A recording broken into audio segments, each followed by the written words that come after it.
just to set the scene for you all, I am currently outside with a group of 15 40 to 55-year-old adults.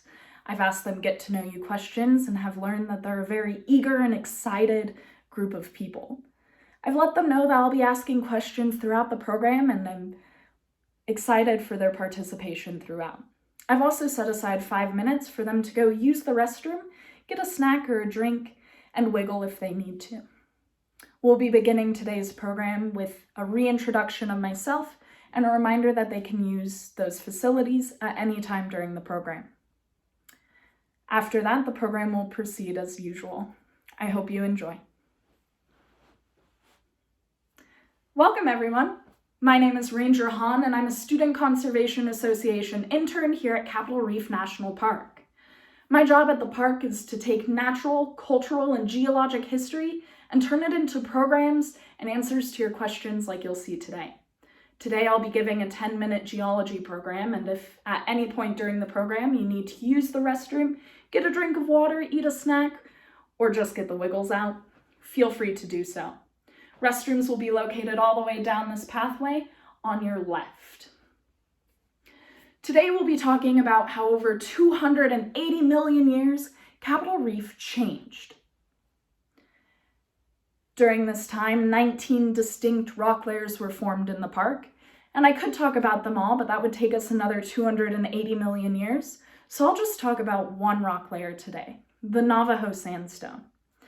Now, the Navajo Sandstone was formed through 3 unique geologic processes: deposition, uplift, and erosion. If I were to take the first letter of each of these words, it would spell out the word DUE, D-U-E, which I like to remember by thinking, "Aw shoot, my geology homework is due tomorrow." So the Navajo Sandstone began forming about 75 million years ago in what's known as a depositional environment. But what is deposition? That's a great guess, but the key to defining a word is not using its root word.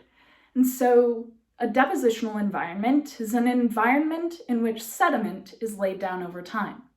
If you look at the Navajo Sandstone today, it's those white domes atop the cliff. And today when you came to the visitor center, you were handed a brochure that looks like this, the red Fruita cliffs atop the cover.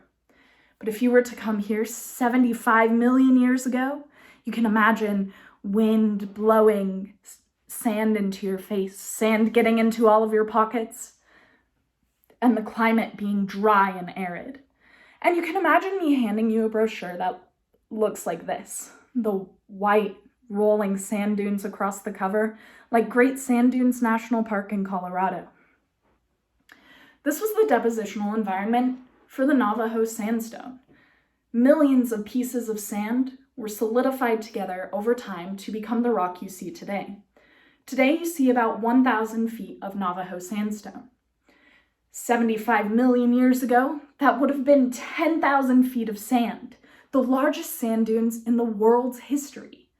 10,000 feet is like stacking 10 Empire State Buildings, one on top of the other. That's crazy to imagine, right? But wait, there's more. Some of you today said you were coming from the East Coast or Canada. What if I were to tell you that the Navajo Sandstone is also a transcontinental traveler? It's true. The Navajo Sandstone is erosional material from the Appalachians that the wind carried up to Canada, where the sand decided it didn't like maple syrup, and it caught a transcontinental river to a few thousand miles north of here, where over thousands of years the wind blew it down to its final resting place. Now you might be thinking to yourself, Ranger Han, that sounds pretty cool, but how do you know that? Well, a geoscientist took a piece of Navajo sandstone like this, looked at it, and saw that one in every so many thousands of grains, there's a tiny black mineral. They took that mineral, determined it to be the mineral zircon with uranium, and they radiocarbon dated it to trace it all the way back to the Appalachian Mountains. So just like you, the Navajo Sandstone was a transcontinental traveler. And when it was first laid down, as all those millions of pieces of sediment, Capitol Reef was at sea level. But today we're at about 5,500 feet in elevation. So how did Capitol Reef rise from sea level to 5,500 feet? That's right, the second letter in the due process, uplift.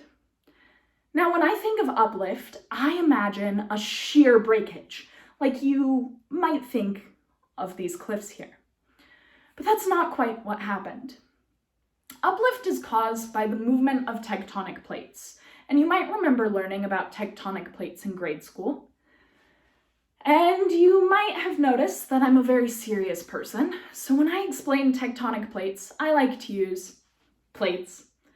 So the Earth is covered in tectonic plates which float across its surface, and there's heavy, dense oceanic plates like the Farallon plate, and lighter weight continental plates like the North American plate. These interact with each other in three main ways. They move apart from each other like the African Rift, they brush against each other like the San Andreas Fault, or they collide into each other, like what happened in Capitol Reef.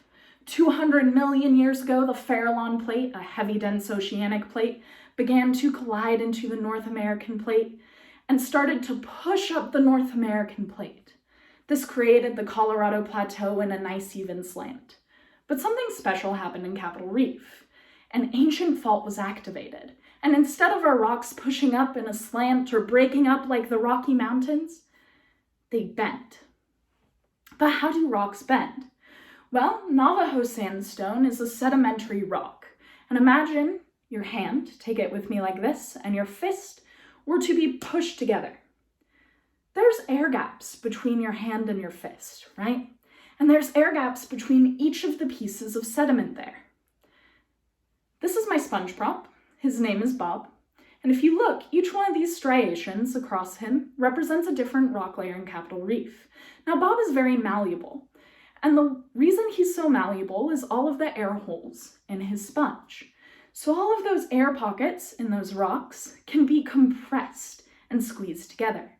So when the faults started interacting with one another, our rocks compressed and bent into this one-sided slope that you can see here. Now, this one-sided slope or incline is known in geologic terms as a monocline, and Capitol Reef's monocline is the third largest in the world, stretching almost 100 miles. Our monocline is called the water pocket fold because of the way it erodes into these bowl-like formations that hold water, and fold, of course, because it's a fold in the earth. Now, if you look at Bob here, and you were to stand atop of him, you'd only be able to see one rock layer, right? But from where you're sitting, you can see 5, including the Navajo Sandstone. So how did Capitol Reef go from being able to see one rock layer to being able to see 5? That's right, the third letter in the due process, erosion. Now, there are 4 main types of erosion, but the main erosion that carved out the Navajo Sandstone as you see it today is water erosion. Rain will pool over the Navajo sand dunes and carry away pieces of sediment over time. That sediment will flood into the Fremont River, then to the Dirty Devil River, and then into the Colorado River, eventually going to the ocean, where it's being deposited and beginning a new cycle of the due process. So Capitol Reef has changed over time, going from a vast area of sand dunes to a period of uplift where we moved from sea level all the way to 5,500 feet today, and currently in a period of erosion where pieces of sediment are being carried away from our rocks and moving on to a new life in the ocean. The Navajo Sandstone formed 75 million years ago, and today it's remarkable that you get to witness it. I'd like for you all to spread your arms out with me like this. Wonderful, I was just checking our social distancing. Just kidding, if you'll spread your arms out with me again, this is a geologic timeline. If you take your left hand and you move it all the way over to the tip of your right, this is when the world began forming, 4.6 billion years ago. Now, if you take your right hand and move it all the way over to the palm of your left, this is when Capitol Reef began forming 280 million years ago.